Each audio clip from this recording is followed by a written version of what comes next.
Good morning कहने का मतलब ये था कि लोग जो अनवांटेड मैसेजेस करते हैं, उन अनवांटेड मैसेजेस में गुड मॉर्निंग भी हो सकता है और गुड डे भी हो सकता है और गुड नाइट भी हो सकता है.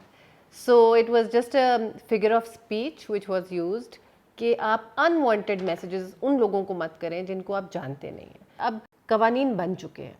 अब जैसे साइबर क्राइम है, अगर कोई रिपोर्ट करे तो आप अगर कोई रिपोर्ट कर दे तो ये हैरेसमेंट के ज़िम्मे में आएगा और उसके ऊपर आपको सज़ा भी हो सकती है.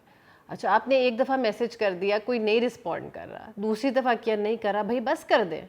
मगर ढिटाई का ये आलम कि आप महीनों महीने और साल हा साल किसी को मैसेज पे मैसेज कर रहे हैं और हमने सज़ा भी दी है इन मैसेजेस के ऊपर. लोगों को अपनी नौकरी से हाथ धोना भी पड़ा है. सेक्सुअल हैरेसमेंट सिर्फ जो जैसा कि टाइटल हमारे एक्ट का ये है, तो उसका ये मतलब नहीं कि सिर्फ आपको किसी ने फिज़िकली ही टच किया हो या गलत अंदाज में आपको हैरेस करने की कोशिश की हो. उसका मतलब ये भी है कि आपको कोई इंटिमिडेट कर रहा हो, आपको काम की जगह के ऊपर आपके साथ बारहा कोई बदतमीज़ी मुसलसल कर रहा हो और आपको वहाँ पे दिमागी स्ट्रेस वहाँ पे आ रहा हो उस वजह से. तो बहुत सारे ऐसे केसेस मुख्तलिफ आते हैं जिसमें कि गवर्नमेंट सर्वेंट्स के भी, बड़े हायर अप्स के भी आते हैं, प्राइवेट सेक्टर के भी हैं. एंड उम्मीद ये करते हैं कि लोग इस खौफ से निकलें कि लोग क्या कहेंगे.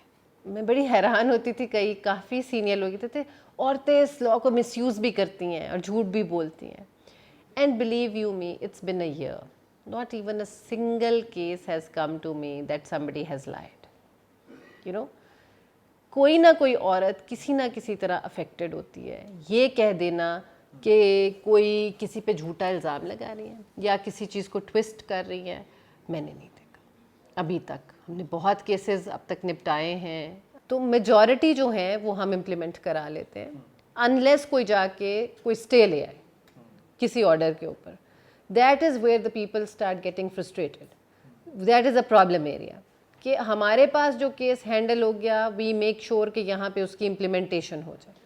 एंड आई वुड से कि ज़्यादातर इदारे जो हैं वो उसकी इम्प्लीमेंटेशन के ऊपर उसकी इन्फोर्समेंट करते हैं.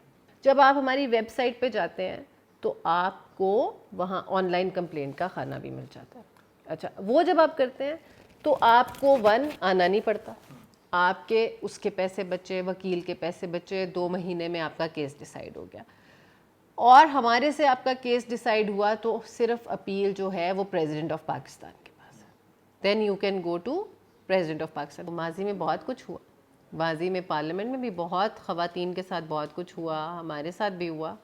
लेकिन शायद यही चीज़ मुझे और ज़्यादा तक़वियत देती है कि जिस चीज़ से मैंने सफ़र किया है उस चीज़ से और किसी को सफ़र ना करना पड़े.